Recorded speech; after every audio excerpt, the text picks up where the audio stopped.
بسم الله الرحمن الرحيم الحمد لله رب العالمين والصلاة والسلام على رسوله الكريم أما بعد فأعوذ بالله من الشيطان الرجيم بسم الله الرحمن الرحيم قل للمؤمنين يغضوا من أبصارهم ويحفظوا فروجهم ذلك أزكى لهم إن الله خبير بما يصنعون وقل للمؤمنات يغضضن من أبصارهن ويحفظن فروجهن ولا يبدين زينتهن إلا ما ظهر منها وَلْيَضْرِبْنَ بِخُمُرِهِنَّ عَلَى جُيُوبِهِنَّ صدق اللہ العظیم۔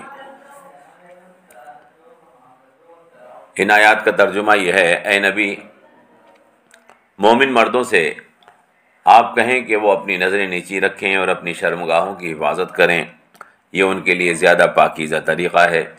جو کچھ وہ کرتے ہیں اللہ اس سے باخبر ہے۔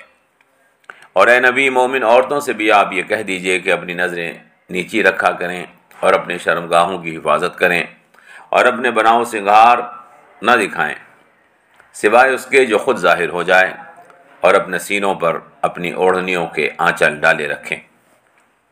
محترم حضرات، اسلام نے شرم حیا کو انسان کا زیور قرار دیا ہے۔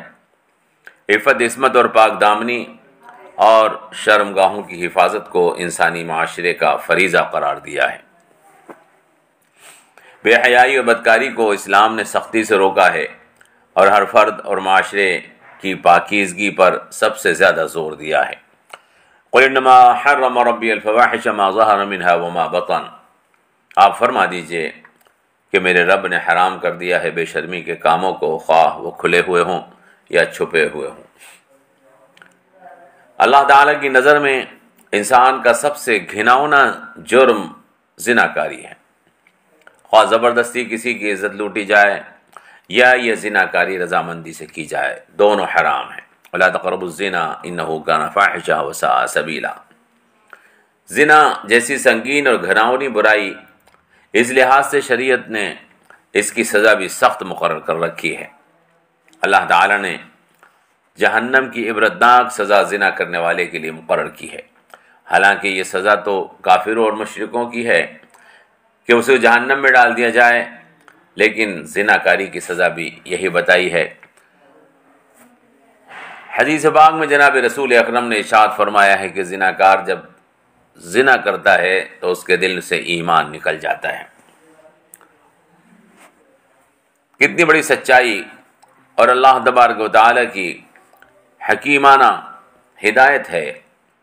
رسول پاک صلی اللہ تعالی علیہ وسلم نے ارشاد فرمایا کہ آنکھیں بھی زنا کرتی ہیں، ان کا زنا دیکھنا ہے، ہاتھ بھی زنا کرتا ہے اور اس کا زنا چھونا ہے اور پکڑنا ہے، اور زنا پاؤں بھی کرتا ہے، اس کا زنا راستے پر چلنا ہے، زبان بھی زنا کرتی ہے، اس کا زنا بات چیت غلط کرنا ہے، اور دل کا زنا گندی خواہش اور شہوت ہے، اور شرمگاہ اس کی تصدیق یا تکذیب کرتی ہے۔ بدکاری اور بے حیائی سے بچنے کے لیے اسلام کا پہلا حکم شرم حیا کا احساس اور نگاہ کو نیچا رکھنا ہے۔ یہ حکم مردوں اور عورتوں، نوجوان لڑکوں اور نوجوان لڑکیوں سب کے لیے ہے۔ اگر نگاہ میں شرم حیا نہیں اور مرد و عورت ایک دوسرے کو دیکھ کر لذت سرور حاصل کر رہے ہیں تو یہ دیکھنا بھی زنا ہے۔ اسی لیے حکم ہے کہ کسی کو دوبارہ سے نہ دیکھا جائے۔ اگر کسی کا حسین چہرہ پسند آئے تو اس پر دوبارہ سے نظر نہ ڈالی جائے۔ حکم ہے کہ کوئی مرد کسی عورت سے تنہائی میں بات نہ کرے۔ آج کل اس کا عام طریقے سے چلن چل نکلا ہے، اور بے حیائی و بے شرمی اسی لیے عام ہو رہی ہے کہ لوگ اس سلسلے کے احتیاط کو ملحوظ نہیں رکھتے۔ اسلام نے حکم دے رکھا ہے کہ شائستہ لباس استعمال کیا جائے۔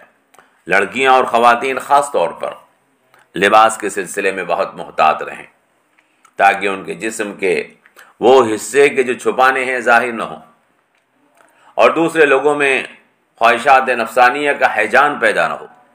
رسول اکرم صلی اللہ تعالی علیہ وسلم نے ارشاد فرمایا ہے کہ بہت سی عورتیں ایسی ہوتی ہیں جو دنیا میں لباس میں ہیں لیکن وہ آخرت میں ننگی ہوں گی۔ وہ عورتیں جنہوں نے ایسا لباس استعمال کیا جو ان کی نسوانی حسن کی نمائش کرتا ہے، جو عورتوں کے پوشیدہ اعضاء کے چھپانے کے لیے ناکافی ہے، وہ ایسی عورتیں ہیں کہ جو کپڑے پہنے ہوئے بھی ننگی ہی ہوتی ہیں۔ حضرت اسماء سے حضور اکرم صلی اللہ تعالی علیہ وسلم نے فرمایا کہ اے اسماء، جب لڑکی بالغ ہو جاتی ہے تو اس کا جسم اس کے چہرے اور ہتھیلی کے علاوہ ڈھکا رہنا چاہیے۔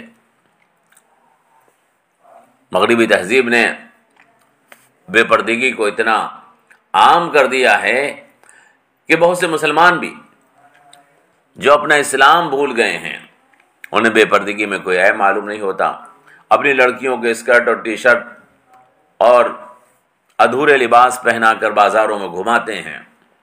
میری جھالوں میں شادیوں کے اندر ایسی عورتوں کو بھیجا جاتا ہے، وہ ادھورا لباس، ناکافی لباس، چست لباس پہن کر اور بناؤ سنگھار کر کے غیر محرم لڑکوں کے سامنے جاتی ہیں اور ہیجان پیدا ہوتا ہے، اور اس کا نتیجہ زناکاری نکل کے آتا ہے۔ تعلیم گاہوں کے اندر بھی اس کا رجحان بہت زیادہ بڑھ گیا ہے، اور بے پردگی اور فحاشی عام ہوتی جا رہی ہے۔ اسلام نے بدکاری اور بے حیائی سے بچنے کا حکم دیا ہے۔ عورتیں اپنے زیب و زینت کا استعمال اپنے گھروں میں اپنے شوہروں کے لیے تو کر سکتی ہیں، اگر باہر نکلیں تو اپنے حسن اور زینت کی نمائش نہ کریں، اس سے ان کو اطمینان اور سکون ملے گا اور گندی نگاہوں سے محفوظ رہیں گی۔ حضور اکرم صلی اللہ تعالی علیہ وسلم نے ارشاد فرمایا ہے، نامحرم کے سامنے زیب و زینت کا اظہار کرنے والی اس تاریکی کی طرح ہے جو قیامت کے دن جس میں روشنی نہ ہوگی۔ ہمارے سماج کی اخلاقی حالت الٹی ہو گئی ہے۔ عورتیں اپنے گھروں میں ہوتی ہیں تو زیب و زینت نہیں کرتی اور اپنے شوہروں کی تسکین کا خیال نہیں رکھتی، اور جب شادی بیاہ میں، بازاروں میں اور دوسرے سماجی پروگراموں میں جاتی ہیں تو بناؤ سنگار کرتی ہیں۔ لڑکیاں اسکول جاتی ہیں تو بن سمر کر جاتی ہیں۔ اس سے دوسروں کے دلوں میں فتنہ پیدا ہوتا ہے، اور جب اس کی طرف سے کوئی نازیبہ حرکت ہوتی ہے تو اسے بدکار بتاتی ہیں۔ بدکاری اور بے حیائی سے محفوظ رہنے کے لیے اسلام نے حکم دیا ہے کہ اپنی اوڑھنیاں اپنے سینوں پر ڈالے رکھیں، بن سمر کر باہر نہ نکلیں۔ اللہ نے حکم دیا، یا نبی قل ازواجک و بناتک و نساء المؤمنین یدنین علیہن من جلابیبہن، اے نبی اپنی بیویوں اور اپنی بیٹیوں اور ایمان والوں کی عورتوں سے کہہ دیجئے کہ اپنی چادروں کے پلو لٹکا لیا کریں اپنے سینوں پر۔ میری محترم حضرات، میری ماں اور بہنوں، اللہ کی ہدایات کو ملحوظ خاطر رکھیں اور دیکھیں کہ خدا تبارک و تعالی ہمیں کیا حکم دے رہا ہے، کس طریقے کے ساتھ اللہ تبارک و تعالی ہمیں ہماری پاک دامنی، شرم حیا اور عفت کی حفاظت کا حکم دے رہا ہے۔ لیکن آج کل اپنے آپ کو مومن کہنے والیاں اور اپنے آپ کو مومن کہنے والے اپنی عورتوں کو اس کی تاکید نہیں کرتے کہ وہ اپنی پاک دامنی کی حفاظت کریں، گندی نگاہوں سے اپنی حفاظت کریں، اپنے حسن کو غیر محرموں کے سامنے ظاہر نہ ہونے دیں۔ اللہ سے دعا کیجئے اللہ تبارک و تعالی ہمیں شرم حیا اور پاک دامنی سے آراستہ فرمائے، ہماری بیٹیوں، ہماری بیویوں، ہماری بچیوں کو، ہماری بہنوں کو اللہ تبارک و تعالی شرم حیا والی زندگی بسر کرنے کی توفیق عطا فرمائے، اور بے حیا و بے شرمی سے اللہ تعالی اور بے پردگی سے امت مسلمہ کی بچیوں کی حفاظت فرمائے۔ ہمیں اللہ تبارک و تعالی فاطمہ کے، عائشہ کے نقش قدم پر چلنے کی توفیق عطا فرمائے، اور اللہ تبارک و تعالی مسلمان بچیوں کو، ان کی عقل کو، ان کی دل کو، ان کے دماغ کو پاکیزہ فرمائے۔ والسلام علیکم ورحمۃ اللہ وبرکاتہ۔